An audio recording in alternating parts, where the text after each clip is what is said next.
ইরানের সর্বোচ্চ নেতা আয়াতুল্লাহ আলী খামেনি নিহত হয়েছেন। শনিবার ভোরে নিজ কার্যালয়ে যুক্তরাষ্ট্র ইসরায়েলের হামলায় তিনি নিহত হন। ইরানের রাষ্ট্রীয় গণমাধ্যম এটি নিশ্চিত করেছে। সর্বোচ্চ নেতার মৃত্যুতে ইরানে 40 দিনব্যাপী জাতীয় শোক এবং 7 দিনের সরকারি ছুটির ঘোষণা দেওয়া হয়েছে। এর কয়েক ঘন্টা আগে মার্কিন প্রেসিডেন্ট ডোনাল্ড ট্রাম্প সামাজিক মাধ্যমে তেহরানের সর্বোচ্চ নেতার কমপ্লেক্সে অন্তত 4টি ভবনে যুক্তরাষ্ট্র ইসরায়েলের হামলায় খামেনির নিহত হবার খবর দেন। গ্লিটারের টুইন লেমন ও অ্যান্টিব্যাকটেরিয়াল ফর্মুলা বাসনকে চকচকে জীবাণুমুক্ত করে আমাদের দেয় গ্লিটার গ্যারান্টি। যুক্তরাষ্ট্র ও ইরানের ঘৃণ্য ন্যক্কারজনক হামলায় শেষ হল গৌরব ও সংগ্রামের এক অধ্যায়। ৩৫ বছর ধরে ইরানের সর্বোচ্চ ক্ষমতার আসনে থাকা আয়াতুল্লাহ আলী খামেনি আর নেই। ইসরায়েল মার্কিন যৌথ হামলায় নিহত হয়েছেন তিনি। প্রথমে নিশ্চিত করেন মার্কিন প্রেসিডেন্ট ডোনাল্ড ট্রাম্প। ট্রুথ সোশ্যালে এক পোস্টে তিনি লেখেন, খামেনি ইতিহাসের অন্যতম নিষ্ঠুর ব্যক্তি, মারা গেছেন। পরে একই কথা জানান ইসরায়েলি প্রধানমন্ত্রী নেতানিয়াহু। সবশেষে ইরানের রাষ্ট্রীয় সংবাদ সংস্থাও মৃত্যুর খবর নিশ্চিত করেছে। রাষ্ট্রায়ত্ত সংবাদ সংস্থা জানায়, ইসলামী বিপ্লবের সর্বোচ্চ নেতা আয়াতুল্লাহ খামেনি যুক্তরাষ্ট্র ও ইরানের যৌথ অপরাধমূলক হামলায় শহীদ হয়েছেন।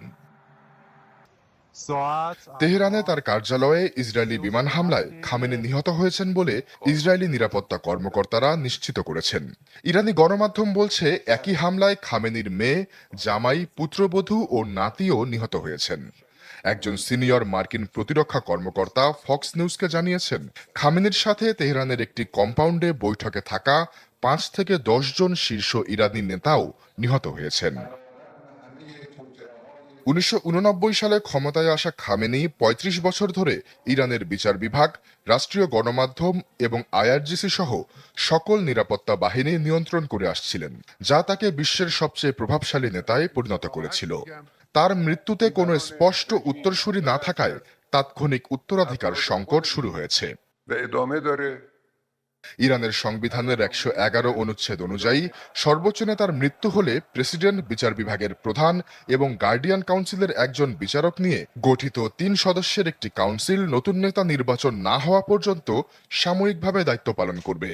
কিন্তু ইসরায়েলের প্রথম হামলাতেই নেতৃত্বের একটি বড় অংশ নিহত হওয়ায় সেই প্রক্রিয়া এখন কতটা কার্যকর হবে তা অনিশ্চিত। এখন পর্যন্ত বেঁচে থাকা সিনিয়র কর্মকর্তা হিসেবে উঠে এসেছেন সাবেক পার্লামেন্ট স্পিকার আলী লারিজানি। তিনি ইসরায়েল ও যুক্তরাষ্ট্রকে অবিস্মরণীয় শিক্ষা দেওয়ার অঙ্গীকার করেছেন। এছাড়া তার উত্তরসূরি হিসেবে সামনে আসছে খামেনি পুত্র মোস্তাবা খামেনির নাম। কিন্তু ইসরায়েলি গোয়েন্দা তথ্য বলছে তাকেও লক্ষ্যবস্তু করা হয়েছিল, যদিও ধারণা করা হচ্ছে তিনি বেঁচে গেছেন। পরিচিত মুখদের মধ্যে সংসদ স্পিকার মোহাম্মদ বাকের গালিবাফের নামও আলোচনায় রয়েছে। খামেনির মৃত্যুতে 7 দিনের সরকারি ছুটি ও 40 দিনের রাষ্ট্রীয় শোক ঘোষণা করেছে ইরান। আশ্বাস চৌধুরী,